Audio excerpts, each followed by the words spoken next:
আল্লাহ ডেকে বলে জিবরাইল তাড়াতাড়ি যা, দেখ আমার নবীর অসতর্কে এক ফোঁটা রক্ত যদি তায়েফের জমিনে পড়ে, এই জমিনে ভূমিকম্প হবে, আমি আল্লাহ ভূমিকম্প তুলে দিব। জিবরাইল আলাইহিস সালাম বলে আল্লাহ কই গেল তায়েফের জমিন? আমি রইলাম 7 আসমানের উপরে বড়ই গাছের নিচে। আল্লাহ বলে তাড়াতাড়ি যা, তাড়াতাড়ি যা, হুকুম পালন কর। জিবরাইল আলাইহিস সালাম তার 600টা পাখা দিয়া আমার নবীর কাছে বলে ইয়া রাসূলুল্লাহ, ইয়া হাবিবাল্লাহ, আপনি জানেন না আপনার শরীরের রক্ত মোবারক জমিনে তখন পড়বে, আমি তখন 600 পাখা দিয়া এরকম করে টান মারিয়া আমি আশা দেখি রক্ত এখনো পড়ে নাই, পড়া পড়া ভাব, তার আগেই আমি নবী এসে হাজির হয়ে গেছি। আমি নবীর কাছে এসে হাজির হয়ে গেছি, এসে ওই নবীর রক্ত আমি আমার নূরের পাখার উপরে ধরে ফেলছি। সুবহানাল্লাহ। এই জিবরাইল আলাইহিস সালাম এই 3 জায়গা যখন আসতে শরীর থেকে গাম বের হয়েছে। আমার ভাইয়েরা, আমার নবীকে ক্ষত বিক্ষত যখন করেছে তাইফের জমিনে, আমার নবী যায়েদকে ডেকে বলে যায়েদ রে, আমার পানি পিপাসা লাগছে, আমাকে এমন মারা মারছে, রক্ত শূন্য অবস্থা হয়ে গেছে নবী। এ যায়েদ, আমাকে একটু তাইফের জমিন থেকে একটু পানি পান করা। হয়তো যায়েদ তাইফের জমিনে মানুষের কাছে পানি চায়, বলে না না, মুহাম্মদ সাল্লাল্লাহু আলাইহি সাল্লামের নামে পানি দিব না। যায়েদ বলে ইয়া রাসূলুল্লাহ, ইয়া হাবিবাল্লাহ, আমি যে এই জায়গা যাই কেউ তো আপনার নাম শুনলে পানি দেয় না গো নবী। আমার নবী বললেন যায়েদ, তাইফের জমিনে আমার 8টা ফুপু আম্মা আছে। এ যায়েদ, আমার একটা ফুপু আম্মার বাড়ি, আমাকে নিয়ে চলো। এবার যাইতে আমার নবীকে বগুলের নিচে হাত দিয়া আমার নবীকে নিয়ে তার ফুপু আম্মার গেটের সামনে দাঁড়াইয়া নক করেছে, নবী ফুপু আম্মা বাড়িতে আছে কিনা? কয়কে? কয় আমি তোমার ভাতিজা মুহাম্মদ। কি মুহাম্মদ, কি জন্য আসছো? বলে ফুপু আম্মা তাইফের জমিনে কলেমার দাওয়াত দিতে আসছে, আমাকে এইরকম করে আঘাত করছে, আমার শরীর থেকে রক্ত ঝরছে, আমি ক্ষুধার যন্ত্রণা তন্ত্রী ছিঁড়ে যেতে চাচ্ছি, পানি পিপাসায় কলিজাটা ছটফট ছটফট করতেছে, এক পেয়ালা পানি দাও। ফুপু আম্মা বলে মুহাম্মদ, তুমি বাপ দাদার দরবের মুখে চুনকানি মারছো, এ মুহাম্মদ তোমার নামের পানি আমরা তোমাকে পানি দিব না, মুহাম্মাদের নামে পানি তাইফের জমিনে বন্ধ। আমার নবী চলে গেলে এক বাগানের পাশ দিয়ে যাচ্ছে, এক বাগান পাহারা দিচ্ছে একটা ছেলে। এই যুবকটা আল্লাহর নবীকে দেখে বলে আপনি কি বিশ্ব নবী? বলে হ্যাঁ। ও বাজান, আঙ্গুর বাদান রস করিয়া, আঙ্গুর রস করিয়া 1 গ্লাস রস আনিয়ে আমার নবীরে দিলেন। আমার নবী 1 গ্লাস রস বাদান বসে ডক ডক করে খাওয়ার পরে বলতেছে, তুমি তো ইউনূস আলাইহিস সালামের দেশের মানুষ। বলে হ্যাঁ, আমি ইউনূস আলাইহিস সালামের দেশের মানুষ। আপনি কেমন করে জানলেন? আমার নবী বললেন, এক নবী আর এক নবীর খবর জানে, এক নবী আর এক নবীর ভাই, আল্লাহ আমারে জানা দিয়েছে। আমার নবীকে কেউ পানি দেয় না, আমার বিশ্ব নবীর বাবা নাই, বাবা দুনিয়ায় নাই। পানির বিবি খাদিজা জানের চাইতো নবীরে যে বেশি ভালোবাসে, সে খাদিজাটা দুনিয়ার থেকে বিদায় হয়ে গেছে। নবীর চাচা যা চাচা আবু তালেব বেশি ভালোবাসে, সে চাচাটাও দুনিয়ায় নাই, দুনিয়ার থেকে বিদায় হয়ে গেছে। সেই চাচা বাদান মারা গেছে, আমার নবী তাইফের জমিনে গেছে, পাথর মারছে। হযরত যায়েদ আমার নবীকে যখন বাড়িতে নিয়ে গেছে, হযরত ফাতেমা দৌড়া আসে, দেখিয়া আমার নবীকে বুকের সাথে লাগাইয়া ঘরের মধ্যে শোয়া দিয়েছে। আমার নবীর 4টা মেয়ে, সবথেকে ছোট মেয়ে হচ্ছে ফাতেমা। 4টা মেয়ের মধ্যে 3 জন মেয়ে এসে বলতেছে, ও বাবা, আমার মা দুনিয়ায় নাই, আমার দাদা আপনার চাচা তো দুনিয়ায় নাই, আপনি কেলে তাইফের জমিনে কলেমার দাওয়াত দিতে গেলেন? যদি না যাইতেন আপনাকে তো কেউ মারতো না। আমার নবী শুনিয়া আমার নবী আর চোখের পানি ফেলতে ধরে রাখতে পারে না। মা 3 জন মেয়ে এই কথা বলে মা ফাতেমা এইটা বলে না, ঘরের মধ্যে যায় কান্দে, বাবাকে শোয়, বাবার কাছে যায় বসে, কপালে হাত দিয়ে বলে আব্বা আপনার কেমন লাগে? নবী বলে মা ফাতেমা রে, আমার কলিজাটা ছটফট ছটফট করতেছে, আমার শরীরটা জর্জরিত হয়ে গেছে, এ মা আমার বড় খারাপ লাগতেছে। একবার দৌড়াও নবীর কাছে যায়, এরপরে বাড়ি আসিয়া বাজান রে এক পাতিলে জয়তুনের তেল গরম করে, আর এক পাতিলে পানি গরম করিয়া একটা ন্যাকড়া দিয়ে ভিজাইয়া আমার নবীর ক্ষত জায়গা রক্তগুলি বাদান পরিষ্কার করিয়া দেয়। আমার নবী বললেন আমার 3টা মেয়ে আছে না, যা মা করছে এই কাজ আমার ফাতেমা করছে। আমার নবীর ক্ষত জায়গা বাদান ওই গরম পানি দিয়ে বাদান পরিষ্কার করছে, ন্যাকড়া দিয়ে দিয়ে পরিষ্কার করছে, জয়তুনের তেল গরম করিয়ে ওই জায়গা মালিশ করে করে বাদান দিছে। আমার নবী মা ফাতেমার উরুর উপরে বাদান ঘুমিয়ে পড়ছে, ঘুমের মধ্যে স্বপ্নে দেখে মা আমেনা আমার নবীর সামনে হাজির হয়ে গেছে। মা আমেনা এসে বলে বেটা মুহাম্মদ সত্যবেলা আমি তোমাকে রেখে চলে গেছি বেটা, ও বেটা কতদিন ধরে তোমার সাথে দেখা হয় না, টাইপের জমিনে তোমাকে যখন পাথর মারছে বেটা, তুমি যখন বাড়ির ঘরে এসে কাঁদতেছ, আমি তোমার মা আর থাকতে পারিনি, তোমার কাছে আইসি। এ বেটা তোমারে মারছে বাবা, ও বেটা আমি তোমার মারছি।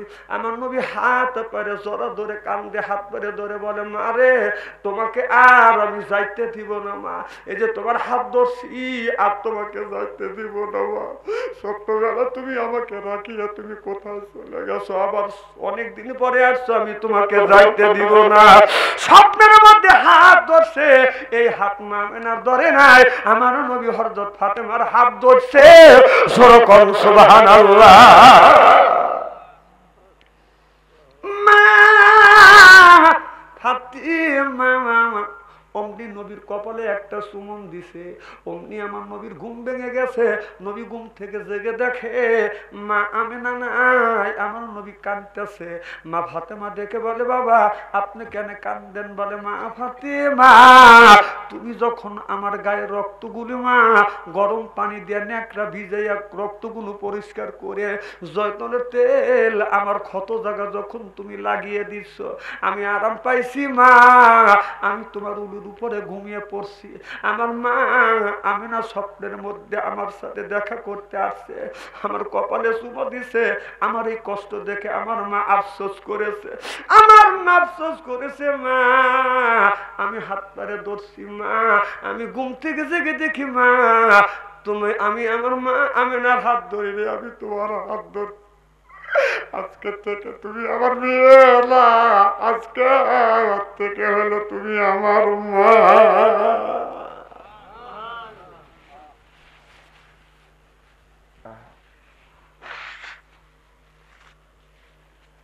যার মা নাই সেই মায়ের ব্যথা তো বোঝে, বাবা যার দুনিয়ায় নাই সেই বাবার কথা বোঝে। আমার মুসলমান ভাইরা, আল্লাহর হাবিবের প্রিয় উম্মতেরা, আমার নবী বললেন মা ফাতেমা আমার 4টা মেয়ের মধ্যে 3টা মেয়ে শুধু বলে আব্বা কেন আপনি কলেমার দাওয়াত দিতে গেলেন, যদি না যাইতেন বাবা আপনি মার খাইতেন না, আপনাকে পাথর মারতো না, খাইতেন না, কেন আপনি চলে গেলেন? আমার নবী বুঝাতে চায় আমি নবী যদি কলমার দাওয়াত দিতে না যাইতাম, আমি যদি মার না খাইতাম, আমি যদি রক্ত যদি না দিতাম, এই জমিনে কোনোদিন ইসলাম প্রতিষ্ঠিত হইতো না। চিল্লাইয়া কলমার হাওয়া। আল্লাহ নবী ইসলাম প্রতিষ্ঠিত করি আমাদের কাছে তুলে দিয়ে গেছে, আর বলেছে ও পৃথিবীর মুসলমানেরা আমি নবী দুনিয়ার থেকে বিদায় হয়ে গেলাম, 2টা জিনিস তোমাদের কাছে রেখে গেলাম, একটা হলো আমার আল্লাহর কোরআন, আর একটা রাখলাম আমি নবী আমার হাদিস অর্থাৎ আমার সুন্নাত। তোমাদের এই জীবনে আল্লাহর জান্নাতে যদি যেতে চাও, তোমাদের জীবন নামে গাড়ি থেকে 2টা জিনিসের উপর তুলে দেয়, একটা হলো কোরআন, আর একটা হলো রাসূলের হাদিস। এই দুইটার উপরে জীবন নামে গাড়ি তুলে দিয়া এই জীবনটা চালাতে যদি পারো, এই জীবনটা চলতে চলতে জান্নাতুল ফেরদাউস পর্যন্ত পৌঁছে যাবে। নারায়ে তাকবীর। আল কোরআনের আলো এখন ঘরে ঘরে না, সংসদে চলো, সকলেই হংকার দিয়ে বলবেন আল কোরআনের আলো। এক দল বাদ দিয়ে সব বলেন, অন্য দলের লোক তো নাই, সব তো আমরা মুসলমান। সব আমরা কয় দল? জোরে কোন? সব আমরা মুসলমান কয় দল? আল কোরআনের আলো। এতগুলো মানুষের সাইজ এইরকম। আল কোরআনের আলো আপনারা বলবেন সংসদে আল কোরআনের আলো। নারায়ে তাকবীর। প্রত্যেকটা মানুষের নৈতিক দায়িত্ব, আপনি যদি মুসলমান, আপনি মুসলমান, আপনি ইমানদার, আপনি যদি ইমানদার হন, মুসলমান বলে যদি দাবি করতে চান, আপনার নৈতিক দায়িত্ব কোরআনটা কিভাবে জমিনে বাস্তবায়ন হবে, প্রতিষ্ঠিত হবে, এটা প্রত্যেকটা মানুষের এবার দরকার আছে না না? কোরআন প্রতিষ্ঠিত করবার জন্য প্রত্যেকটা মানুষের জীবনে ফরজ, নামাজ যেমন আমাদের ফরজ, এই কোরআনটা জমিনে বাস্তবায়ন করার জন্য প্রত্যেকটা মানুষের উপরে ফরজ। সুবহানাল্লাহ। এদিক তাকান, আমার কথা কি বুঝতেছেন নাকি? আমি কি বুঝাচ্ছি জানেন? নামাজ যেমন আল্লাহ প্রত্যেকটা মুসলমানের উপরে, ইমানদারদের উপরে নামাজ যেমন আল্লাহ ফরজ করে দিয়েছে, আল্লাহর কোরআন জমিনে বাস্তবায়ন করার জন্য প্রত্যেকটা মুসলমানের জন্য ফরজ। আপনার কাছেও ফরজ, আমার কাছেও ফরজ, হাজির কাছেও ফরজ, রিকশাওয়ালার কাছে ফরজ, শ্রমিকের কাছেও ফরজ। কারণ আপনাদের আমাদের নিয়াত করতে হবে, এতদিন আমাদের দেশটা, এই দ্বিতীয়বার দেশটা স্বাধীন করা হয়েছে, আগে যে যাই করছি আমরা আর কেউ কোনো দল করতে চাই না। আমরা সব মুসলমান ভাই ভাই, আমরা ঐক্য হয়ে ইসলাম দিয়ে, কোরআন দিয়ে ইসলামের রাষ্ট্র কায়েম দেখতে চাই। চিল্লা বলুন ঠিক কিনা? আমাদের মতভেদ আছে,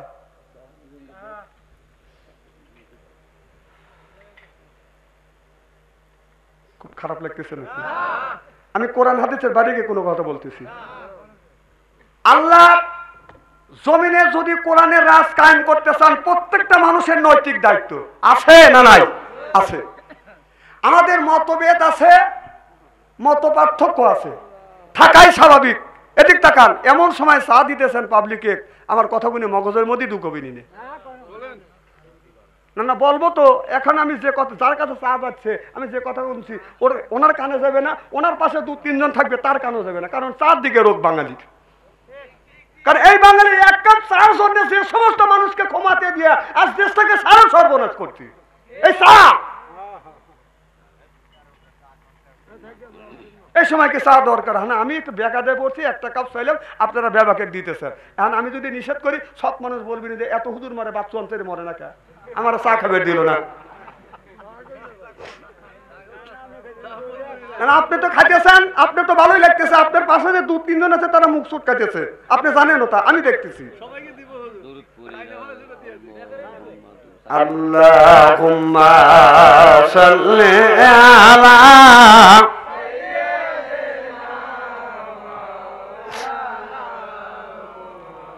ওয়া আলা আলি মাওলানা। কেউ বা নবী পাগল বলে, কেউ বা বলে জাদুঘর, আল্লাহ কোরআন সাক্ষী দেয় সে জামানার পয়গাম্বার। আল্লাহুম্মা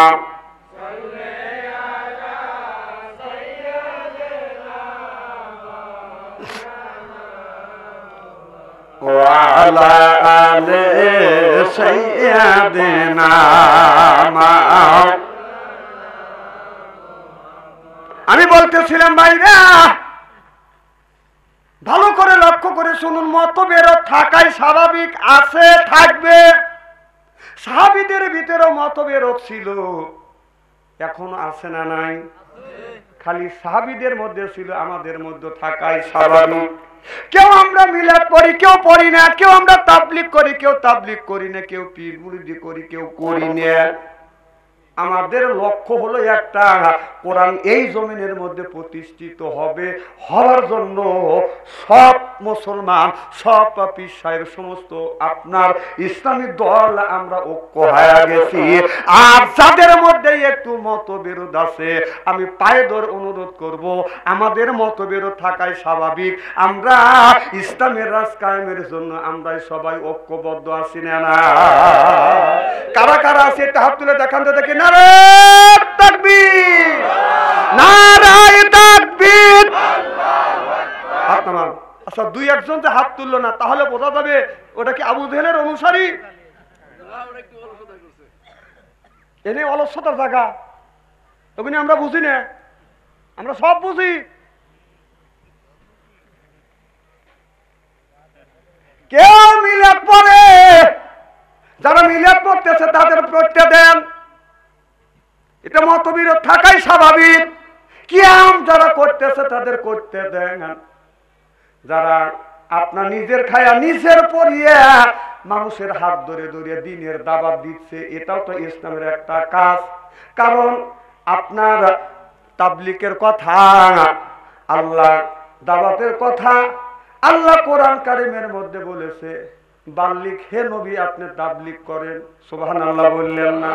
তাবলীগ যারা করতেছেন ভালো কাজ করেন, আর যারা পীর মুরিদি করতেছেন সেটাও করেন, এটাও ভালো কাজ। ভালো কাজে বাদান আমাদের কোনো অভিমত নাই, মতবিরোধ নাই। আমরা সকলেই মুসলমান, পীর হোক, এরপরে তাবলীগ জামাত আছে, কেউ জামাত ইসলাম করে, কেউ চরমুনাই করে, কেউ রসুলপুর করে। আমাদের কোনো জিনিসের দিকে লক্ষ্য নাই। আমাদের লক্ষ্য হলো কোরআন কিভাবে রাষ্ট্র, এই কোরআন জমিনে কিভাবে কায়েম হবে, এদিকে আমরা সকলে ঐক্যমত। চিল্লে এখন ঠিক কিনে?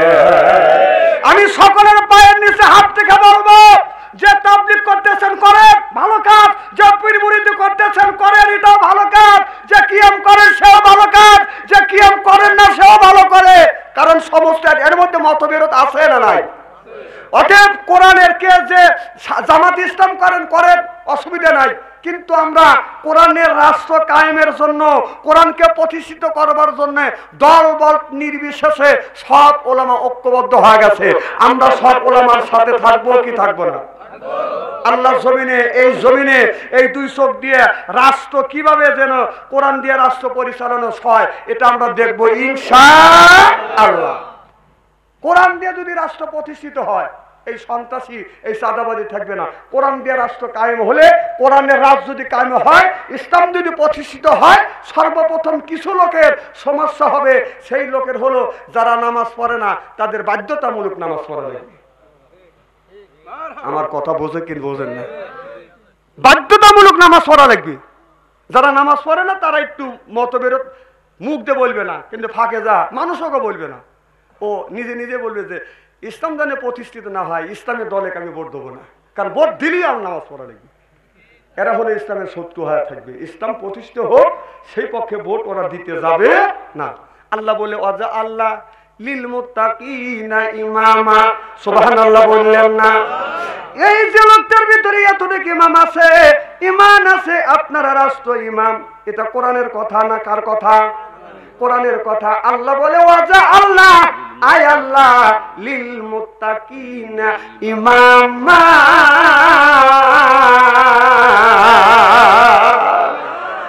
এই যে একটা ইউনিয়নের ইমাম, সেটা হলো মেম্বার। ইউনিয়নের একজন ইমাম, সেটা হলো চেয়ারম্যান। এরপরে আপনার থানার একজন নেতা, সেটা হলো বাদান এমপি।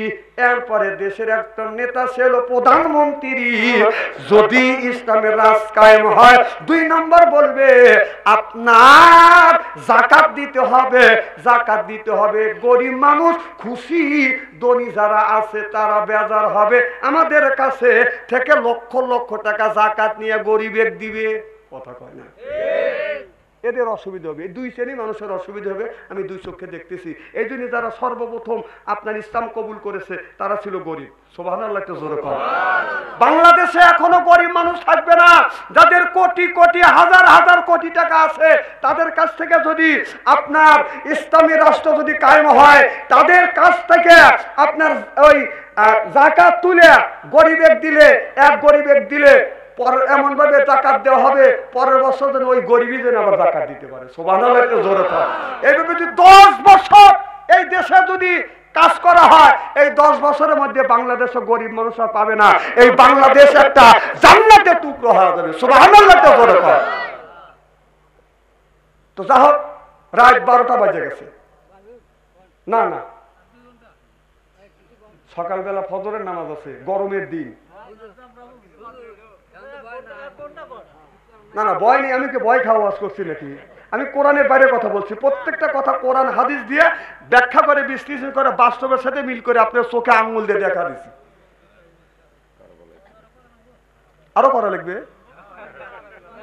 না না, আর যদি 10টা মিনিট করি আপনারা রাজি আছেন তো ইনশাআল্লাহ? নারে তাকবীর, জিকির করুন লা ইলাহা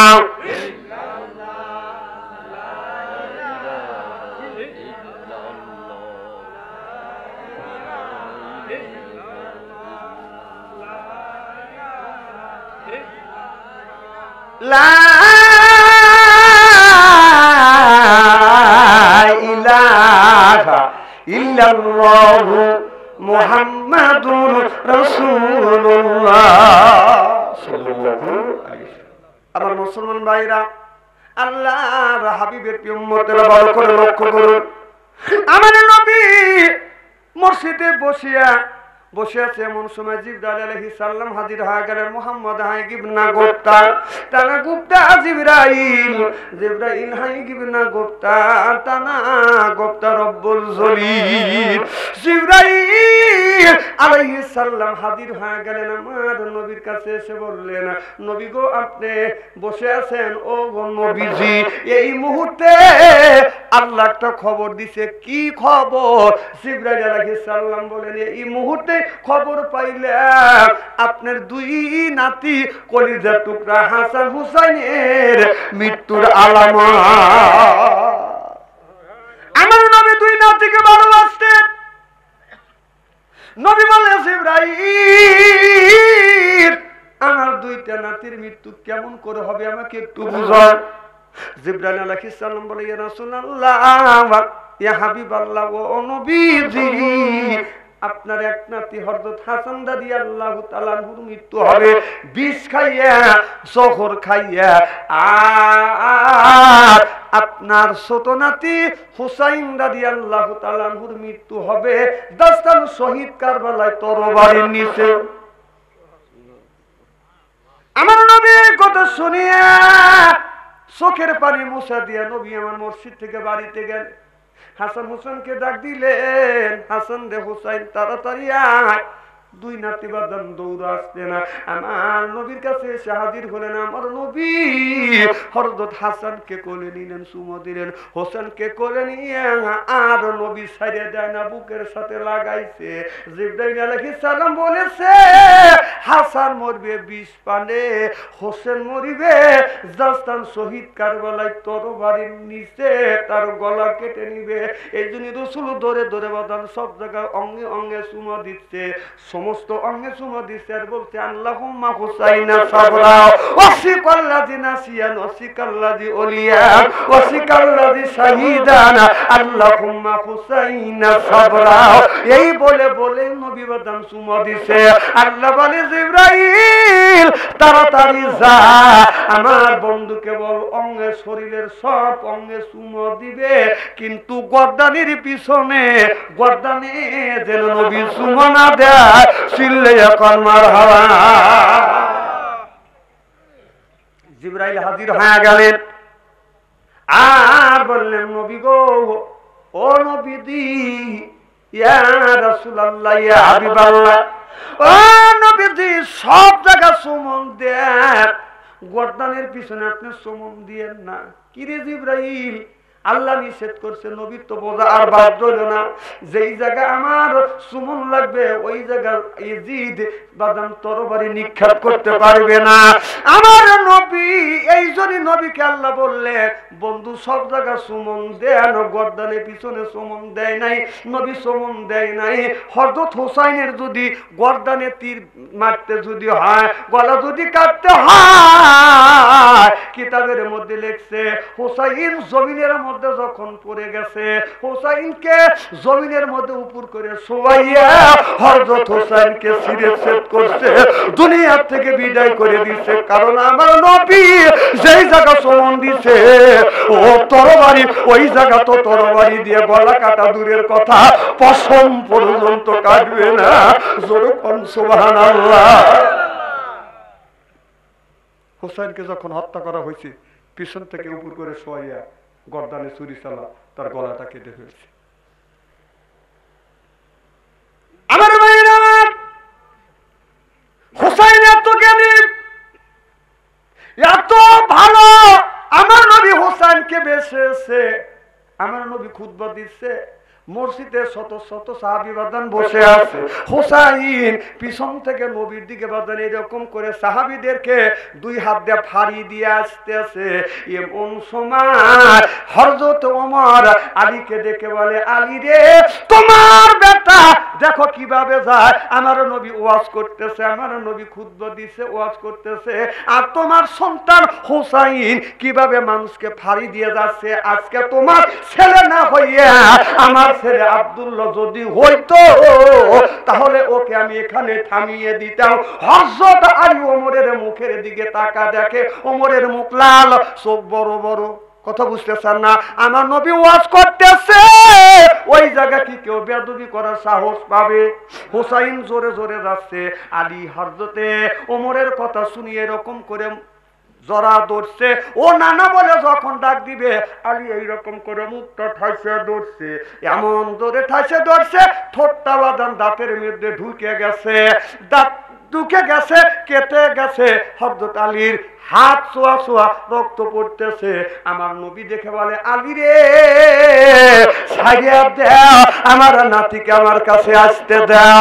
এবার হযরত আলী ছাড়িয়ে দিলেন, সাহাবীরা সাইড কেটে দিলেন, রাস্তা করে দিলেন। এবার হুসাইন যখন সামনে আসছে, আমার নবী হুসাইনকে জড়া ধরে দুই গালে চুমো দিয়ে রক্ত হাতে নিয়ে বলল, এই রক্ত কে বাইর করছে? বলে হুসাইন বলে, ও না না, আমার বাবা, তোমার সাহাবী এত খারাপ, আমাকে এমন ভাবে ধরছে আমার রক্ত পর্যন্ত বের হয়ে গেছে। না না, তোমার কাছে আসার জন্য তোমার সাহাবীরা আসতে দেয় নাই, বাবা ঠাসে ধরছে আর আমার ঠোঁট কেটে রক্ত বের হয়ে গেছে। না না, তুমি জানো আমার কত মর্যাদা, তোমার সাহাবীরা তা জানে না। চিল্লে এখন মারহাবা। ও না না, তুমি জানো আমার কত মর্যাদা, তোমার সাহাবীরা তা জানে না। সুবহানাল্লাহ। এটা হযরত ওমরের মাইন করছে। হুসাইন, তাতে তুমি সেই কথা বুঝাইলে, তাতে মর্যাদাটা কি তোমার নবীর চাইতে বেশি? হুসাইন বলে ফেললো, আমার নবীর চাইতে, আমার নানার চাইতে আমার মর্যাদা বেশি। সুবহানাল্লাহ। সব সাহাবীর মগজের মধ্যে লেগে গেছে, কয় কি পিচ্ছি ছেলে।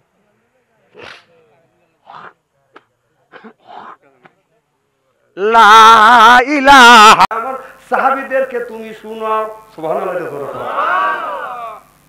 এবার হযরত হোসেন বলে, না না, বলো তোমার মা কে, তোমার মার নাম কি? বলে আমার মা হলো আমেনা। বলে আপনার মা আমেনা এই পৃথিবীর কয়জন মানুষ চেনে? কয় কেউ চেনে, কেউ চেনে না। সুবহানাল্লাহ। আমার নবী বলতেছে কেউ চেনে, কেউ চেনে না। হোসেন বলে, না না, তুমি কি জানো আমার মাকে? আমার মা খাতুনে জান্নাত। শুধু তাই নয়, আমার মা এমন মা, আমার মা জান্নাতের দুইজন যুবক হলো জান্নাতের সর্দার, সেই দুই যুবকের মা আমার মা। ও না না, আমার মা এমন মানুষ, এই জমিনে আসাদুল্লাহ গালি বা তার স্বামী, আমার তার স্ত্রী, আমার মা জান্নাতের সর্দারিনী, আমার মা আল্লাহ নবীর বিটি, আমার মা হযরত ফাতেমা। তোমার মা তো নবীর বিটি না, আমার মা নবীর বিটি। বলো বাবা, এদিক থেকে তোমার মর্যাদা বেশি না আমার মর্যাদা বেশি? সব আমার নবী বলে হোসাইন রে, এদিক থেকে তোমার চাইতে আমার চাইতে তোমার মর্যাদা বেশি। নারায়ে তাকবীর। সাহাবীরা আশ্চর্য হয়ে গেল, সব সাহাবী দাবিয়ে যাচ্ছে, এত সুন্দর কথা ছোট বাচ্চার জবান থেকে বের হচ্ছে। নানা গো, ও নানা, বলো তোমার বাবাকে। বলে আমার বাবা আব্দুল্লাহ। ও আব্দুল্লাহ তোমার বাবা? তোমার বাবা কজন চেনে? কেউ চেনে, কেউ চেনে না। তুমি কি জানো? ও নানা, আমার বাবাকে। নবী বললে তুমি বলো কে তোমার বাবা, পরিচয় দাও। আমার বাবা হলো আসাদুল্লাহ গালি। আমার বাবা এমন মানুষ, জান্নাতের দুইজন যুবক জান্নাতের সর্দার হবে তার বাবা, আমার বাবা। সুবহানাল্লাহ। জান্নাতের নারীদের সর্দারিনীর স্বামী আমার বাবা। শুধু তাই নয়, বিশ্ব নবীর ছোট মিয়ার জামাই আমার বাবা হযরতে আলী। সুবহানাল্লাহ বললেন না? আমার বাবা হলো একজন নবীর মিয়ার জামাই। তোমার বাবা কি নবীর মিয়ার জামাই? সুবহানাল্লাহ বলে না, আমার বাবা তো কোন নবীর মিয়ার জামাই না। বলো না না, এদিক থেকে আমার মর্যাদা বেশি না তোমার মর্যাদা বেশি? আমার নবী বলে হুসাইন, এদিক থেকে আমার চাইতে তোমার মর্যাদার দিকে তুমি অনেক বড়। চিল্লাইয়া কও সুবহানাল্লাহ। ডাকতে বলে নানা রে, তোমার নানিকে? কয় আমার নাবি, আমার নানি মক্কার একজন মহিলা, ওহাব জহিরের স্ত্রী। নানা গো, তোমার নানিকে কয়জন চেনে? সুবহানাল্লাহ বাড়ির যা কয়, ও নানা আমার নানিকে তুমি কি জানো? আমার নবী বললে তুমি বলো। বলে আমার নানি যিনি, তিনি মদিনার মক্কার ভিতরে সবচাইতে বড় ধনী ছিলেন। আমার নানি আমার নানার প্রেমে পড়িয়া নানাকে বিয়ে করিয়া তার জমা জমি অর্থ সম্পদ তালা তালুক সব আল্লাহর রাস্তায় কোরবানি করিয়া দিছে। তোমার নানিকে এইটা করছে। সুবহানাল্লাহ। এমন একজন আমি, এমন একজন নানি আমার, স্বয়ং আল্লাহ আমার নানিকে সালাম দিছে। তোমার নানিকে আমার আল্লাহ সালাম দিছে, আমার নানিকে সালাম দিছে। তুমি চেনো না আমি কোন বংশের মানুষ? সুবহানাল্লাহ বাড়ি করেন।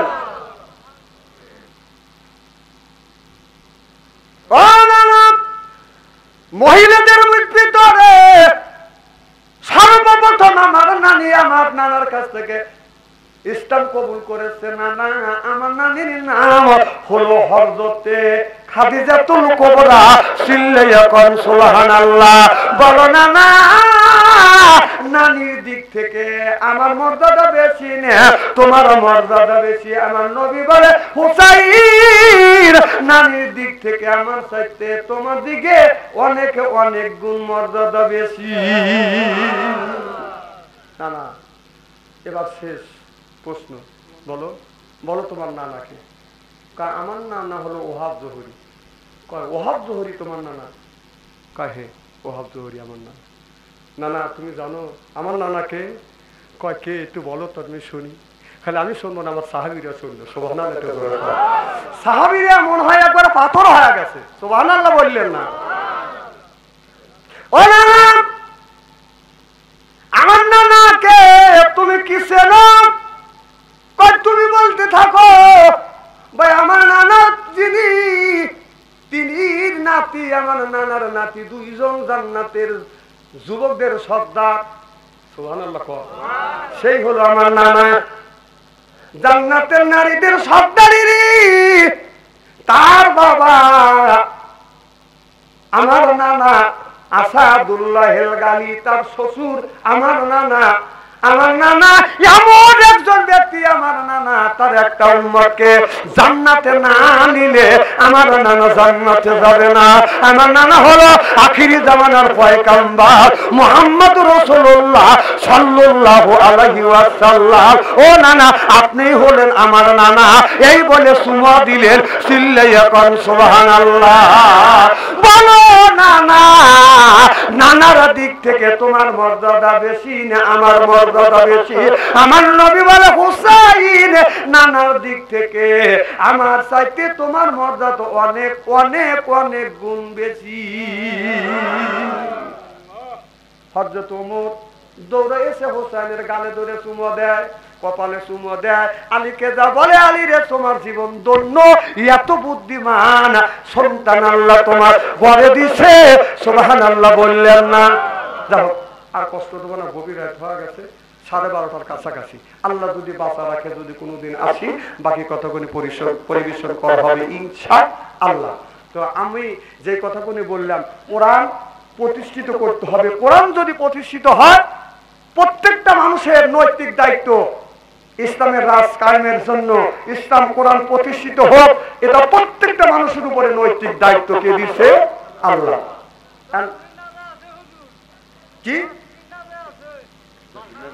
না মনোরথ করলে এগুলো শেষ হওয়া যাবে। দেখে আপনাদের একদিন, আমাদের প্রত্যেক দিন।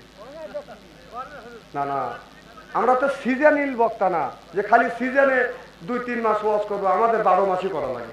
কথা বলবেন না? আপনারা ভালোবাসেন আর আমি আপনাদের ভালোবাসি।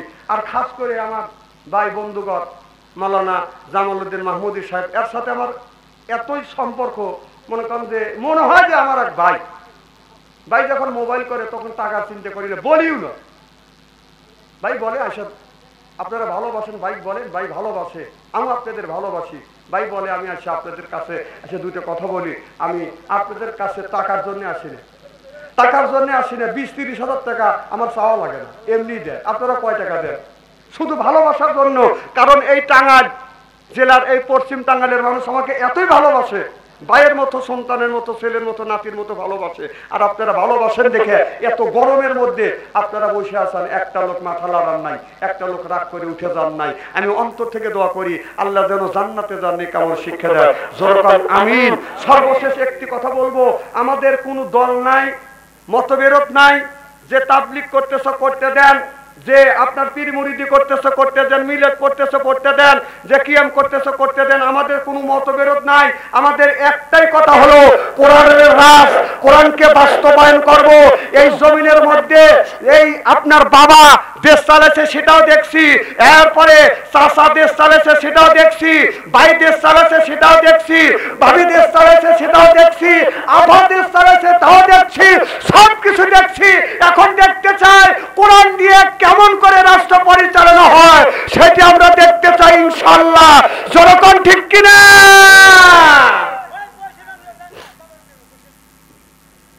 বসেন, এখন মনোযোগ করে দেওয়া হবে। আমরা যা বলি আপনারা যা শ্রবণ করে, উভয়কেই যেন আল্লাহ আমল করার তৌফিক দেয়। সকলে করেন আমিন। আপনার মুখ খুলে ইবাদত, সকল ইবাদতের মহব্বত হলো দোয়া। চাচা চাচা, এই যে চাচা, হ্যাঁ হ্যাঁ রে, কি সর্বনাশ করলেন চাচা, এই কাম আপনি করতেছেন, বুড়ো মানুষ। হ্যাঁ রে চাচা রে,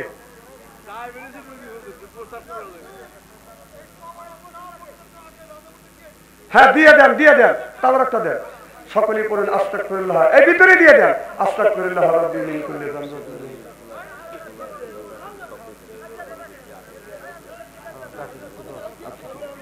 আল্লাহুম্মা আমিন। ربنا ظلمنا انفسنا وان لم تغفر لنا وترحمنا لنكونن من الخاسرين رب العالمين। আল্লাহ রে, মাগরিব থেকে শুরু করিয়া রাত 12:30টা বেজে গেছে প্রায়। আল্লাহ তোমার